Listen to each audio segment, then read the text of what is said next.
नाही। उपस्थित सर्व पक्षाचे आदरणीय नेते मंडळी, पदाधिकारी, मान्यवर आणि समोर उपस्थित असलेले सर्व पदाधिकारी, मान्यवर, उपस्थित बंधू भगिनी, सर्वप्रथम माझी विनंती आहे की उन्हामध्ये थांबलेल्या बंधू भगिनींनी कृपया मध्ये येऊन थांबावं, कारण आज टेम्परेचर 42 डिग्री आहे बाहेर। कृपा करून आपण सर्वजण उन्हात न थांबता आतमधल्या मोकळ्या जागेत थांबा, ही नम्र विनंती आहे। आपण एवढ्या उन्हामध्ये इतक्या मोठ्या संख्येने आपण सर्वजण उपस्थित राहिलात त्याबद्दल उमेदवार म्हणून मी तुम्हा सर्वांचं आभार व्यक्त करतो। या मतदारसंघाचा महाविकास आघाडीचा उमेदवार म्हणून मी आज तुमच्या समोर उभा आहे।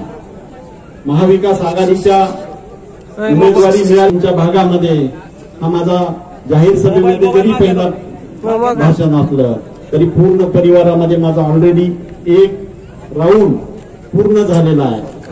या निमित्तानं प्रत्यक्ष गाठी भेटीचा प्रयत्न प्रामाणिकपणे आम्ही करत आहोत। मित्रहो, मागच्या 10 वर्षापासून जे सरकार आपण निवडून दिलं होतं ते सरकार प्रत्येक स्तरावरती फेल्युअर राहिलेलं आहे। या सरकारनं ज्या पद्धतीनं काम केलं मागच्या 10 वर्षामध्ये, त्यामध्ये शेतकरी, विशेषतः आपण ग्रामीण भागात राहणारी लोक आहोत, शेतकऱ्यांसाठी या सरकारनं विशेषतः प्रत्येक लेवलवर, प्रत्येक ठिकाणी कशी जास्तीत जास्त गळचेपी करता येईल, कसं जास्तीत जास्त शेतकऱ्याला आणखी कमजोर करता येईल, याचा एक प्रयत्न प्रामाणिकपणे या सरकारने केलेला आहे।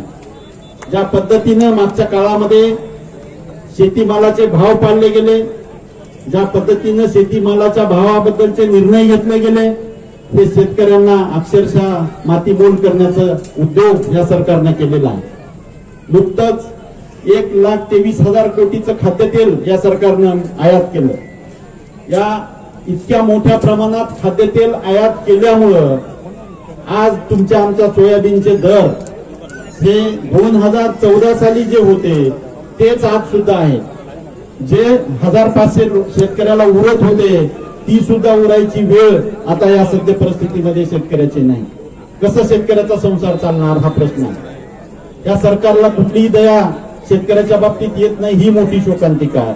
सध्या कांद्याच्या बाबतीमध्ये जे सरकार करतंय, कांद्यासाठी फक्त गुजरातच्या शेतकऱ्यांना निर्यात करायची संधी दिली आहे, महाराष्ट्रातल्या शेतकऱ्यांना ती संधी दिलेली नाही। मागच्या 4 दिवसापासून याविषयीचा गोंधळ टीव्हीवर तुम्ही बघत असाल। अशा पद्धतीचे चुकीचे निर्णय शेतकऱ्याच्या माथी वारंवार या सरकारकडनं मारले गेले। महाविकास आघाडीचं जर सरकार आलं, इंडिया आघाडीचं जर सरकार आलं तर तुम्हाला स्वामीनाथन आयोगानुसार रेट मिळण्याची हमी, गॅरंटी या सरकारनं दिलेली आहे। तुमचं कर्जमाफी देण्याची गॅरंटी दिलेली आहे।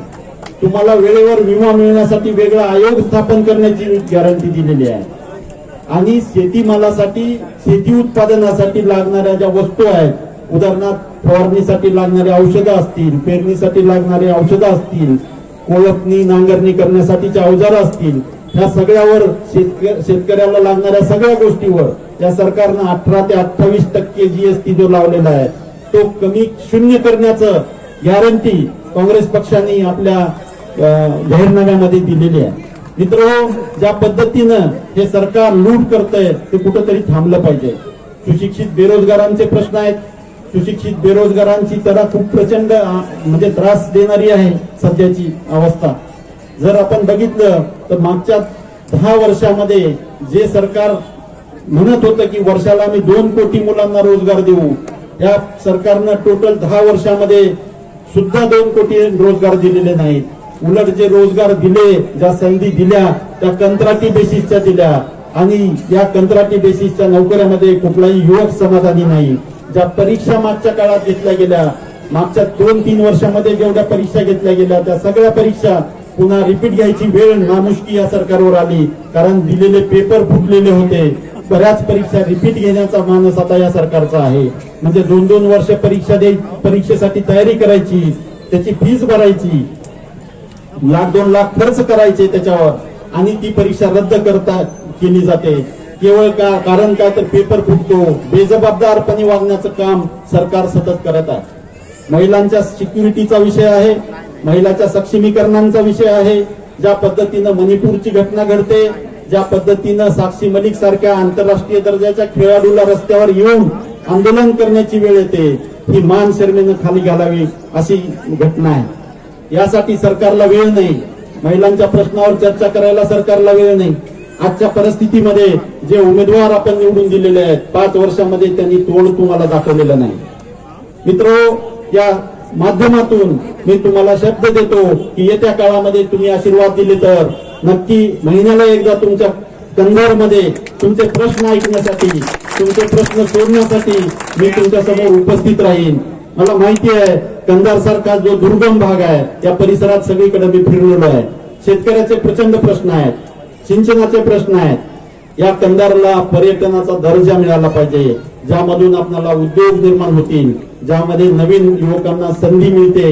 अशा पद्धतीचे पर्यटनाचा दर्जा लातूरला, कंधारला आपल्याला देण्याचा प्रामाणिक प्रयत्न आपल्या माध्यमातून करता येईल. कारण त्यामुळे बराच आपल्या नवीन उद्योजकांना उद्योग मिळतील अशी मला अपेक्षा आहे. कारण तुमचा परिसर खरंच पर्यटनासाठी उत्तम परिसर आहे.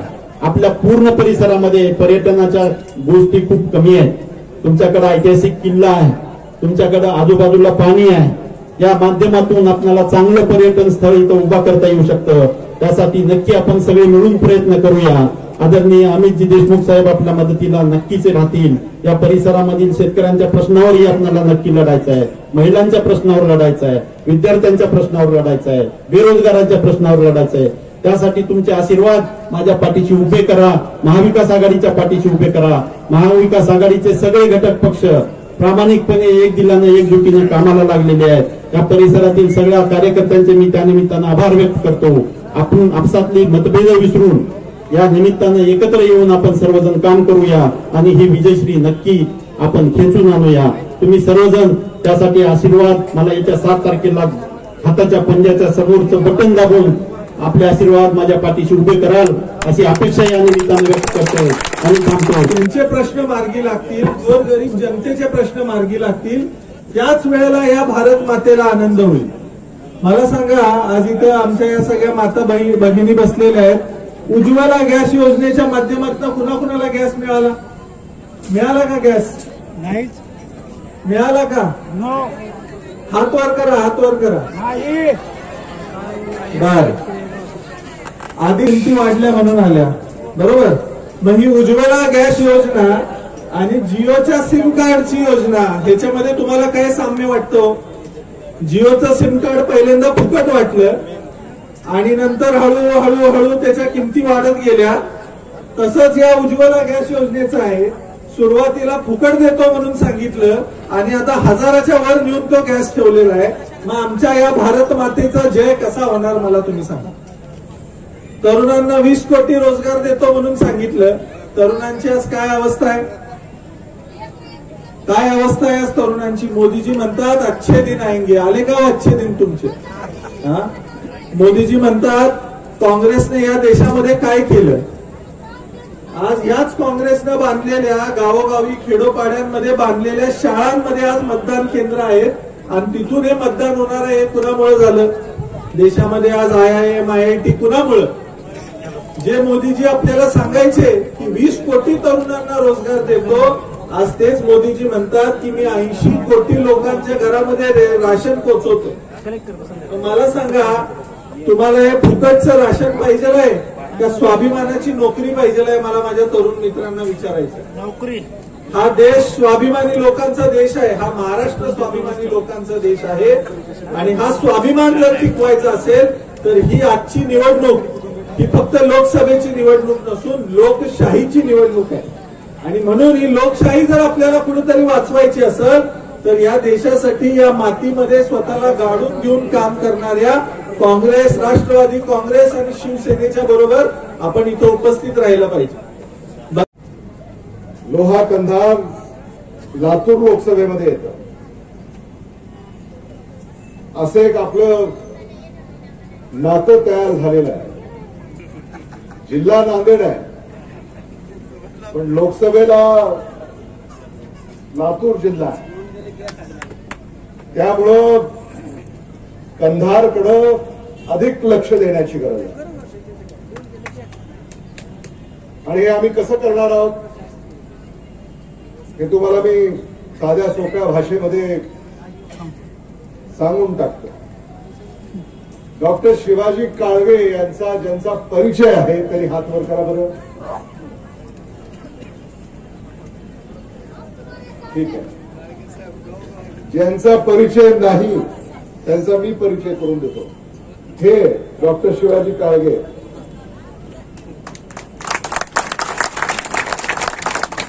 हे डॉक्टर शिवाजी काळगे.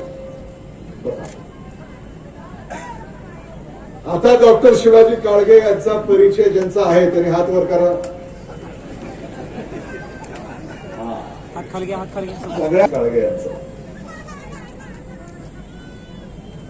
कंधार आणि लोह्याकडे आम्ही अधिक लक्ष कसं देणार आहोत हनुमंतराव. हे आमचे जिल्हाध्यक्ष आहेत पक्षाचे. तर तुम्हाला 2 खासदार मिळणार आहेत. एक वसंतराव चव्हाण आणि एक डॉक्टर शिवाजी काळगे. लोहा कंधारला 2 खासदार.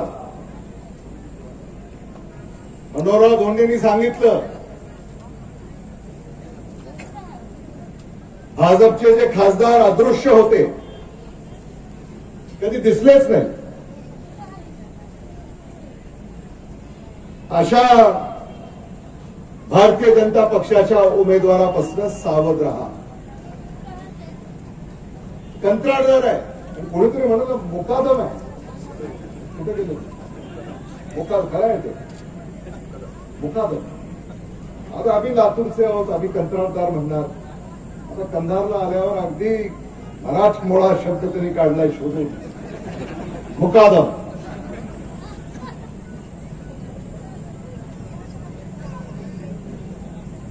कंत्राटदार विरुद्ध डॉक्टर अशी ही लढाई आहे. आपला उमेदवार डॉक्टर आहे. त्यांचा उमेदवार कंत्राटदार. कंत्राटदाराचा अनुभव तुम्हाला आहेच. या महाराष्ट्रामध्ये कोणतं काम नीट केलं एखाद्या कंत्राटदारानं आहेत की नाही तक्रारी. खूप. हे कंत्राटदार सामान्य माणसाचं कधी समाधान करू शकेल असं मानण्याचं काही कारण आहे असं मला वाटत नाही. पण डॉक्टर ईश्वराचं दुसरं रूप. डॉक्टर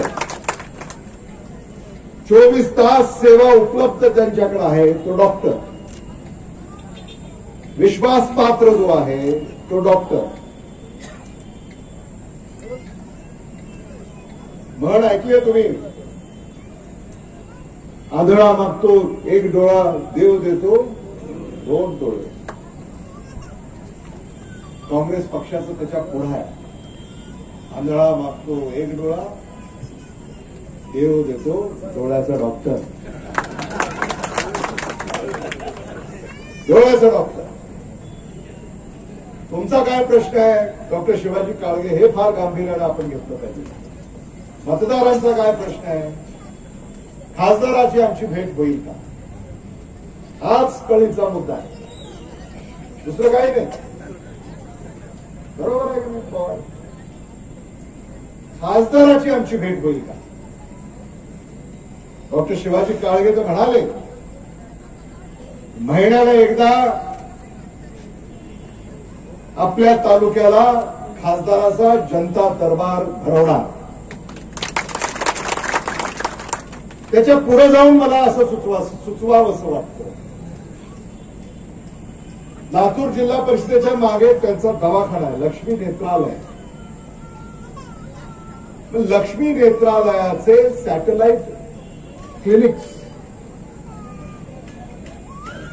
जर प्रत्येक तालुक्याला तुम्हाला उघडता आले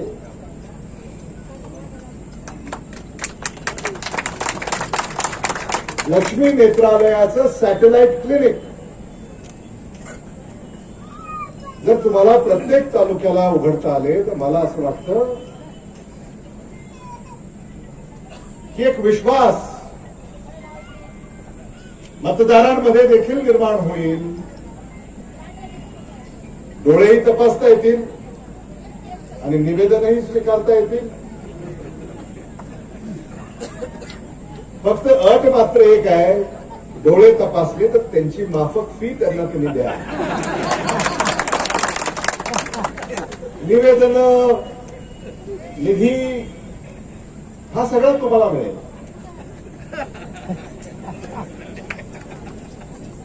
निधीमध्ये कुठेही कात्री लागणार नाही.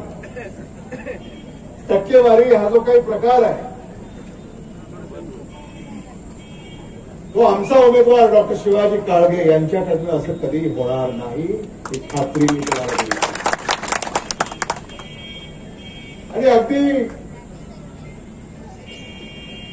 शिबिरं सुद्धा घेता येतील डॉक्टरला. ती मोफत असतात, मोफत शिबिरं. एखाद्याला डोळ्याचं ऑपरेशनच करायचं आहे ते इथं तर होणार नाही, तर लातूरला जावं लागेल, दवाखान्यामध्ये होईल. आणि म्हणून ही व्यवस्था डॉक्टर शिवाजी काळगे यांच्या माध्यमातून आपल्याला या भागामध्ये सुरू करता येईल. जनता दरबार तर ते भरवतीलच आणि आमच्या व्यासपीठावर ते सगळे महाविकास आघाडीचे नेते आणि इतर घटक पक्ष यांना देखील मी आश्वस्त करू इच्छितो की डॉक्टर शिवाजी काळगे यांचा स्वभाव पाहता का सामान्य माणसांनी त्यांची उमेदवारी उचलून धरलेली आहे का, हे असं सहज शक्य होत नाही. जसं वसंतराव चव्हाणांची उमेदवारी सामान्य माणसांनी उचलून धरली. सामान्य माणूस विरुद्ध धनदांडगा अशी ती लढाई झाली नांदेडमध्ये. आणि मतदार हे सामान्य माणसाच्या बाजूने उभं राहिले. डॉक्टर शिवाजी काळगे 25 वर्ष वैद्यकीय सेवा देत आहेत ते या परिसरामध्ये. लातूर लोकसभा मतदारसंघामध्ये असं एकही गाव नाही जिथं त्यांचा रुग्ण नाही, तिथं त्यांनी वैद्यकीय सेवा दिली नाही. अशातही 15 लाख रुग्णांना त्यांनी आजवर तपासलंय 25 वर्षामध्ये. 15 लाख रुग्णांना तपासले. ते रुग्ण जरी गेले मतदानाला तरी 5 लाखांना निवडून येतील. असा आमचा उमेदवार आहे. आणि काय नशीबवान उमेदवार. मी एवढी वर्ष निवडणुका लढवतोय. माझ्या प्रचाराला अजून राहुल गांधी आणि प्रियंका गांधी दोघं एकदा आले नाही आले. 3 निवडणुका लढवल्या मी, अशा तर तुम्हाला माहिती आहे. पण डॉक्टर शिवाजी काळगे स्टार्सच आहेत काय.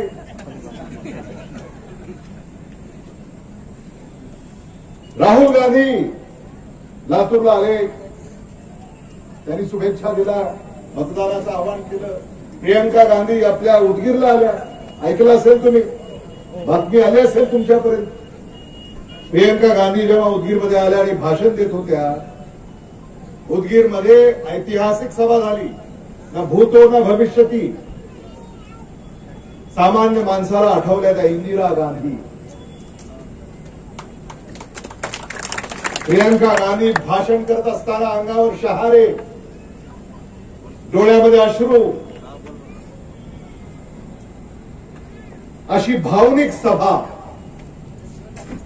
उदगीरमध्ये झाली.